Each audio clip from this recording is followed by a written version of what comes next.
2 years ago, I read this book, and ever since, it's stuck with me. The main character, Nora, is in a place between life and death, and she has the opportunity to walk this library of all these different choices she could have made in her life in order to see that where she is in her life is exactly where she needs to be. And when I first read it, I couldn't get through it without shedding a tear. Like, I swear, every other page, I think that I was weeping, because Matt Haig is such an incredible author. I was stuck between a rock and a hard place. And I was living in this delusion, for lack of better words. I was living in a delusion and was externally exuding confidence and positivity and kindness and loving everyone and just this peaceful presence. But on the inside, I was tearing myself apart. I was struggling deep, but I had a really hard time expressing what was going on inside. I didn't have the words to express what I was actually like feeling and going through.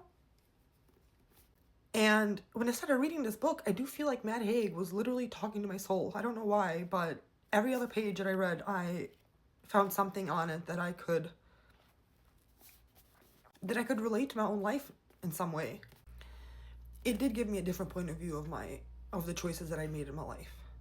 And I started feeling this overwhelming feeling of love and positive energy, even more so after reading this book, to be honest with you.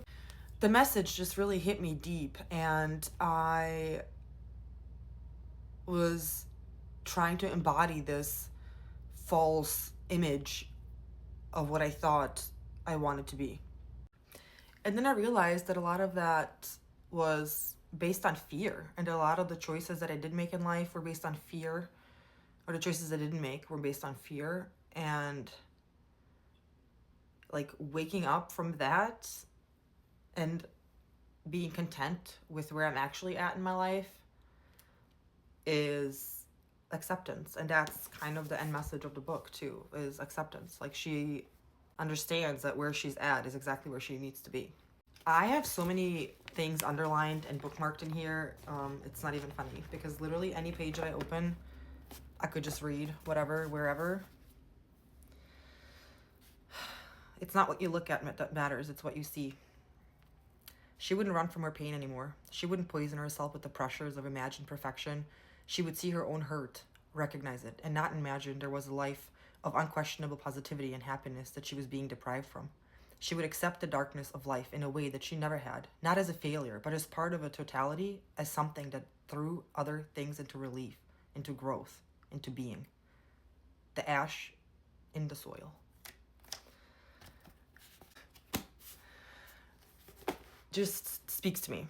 And I haven't picked up a good book since. I mean, I've read many books since this one, but nothing stuck with me or made me self-reflect or just got under my skin and into my soul as much as this book. And it's fictional. It's not even a self-help book that's meant to help you in any way. But I think the way that he writes, and based on his life experiences and the things he's gone through, that's why it speaks to me. I don't know if you guys know, but he attempted to take his own life at the same age that my dad actually succeeded at that. And so for some reason, I just feel this like super strong connection to Matt Haig. And I hope he sees this video someday, because honestly, this work specifically just means so much to me. And I started reading The Midnight Train, and I already started underlining stuff that I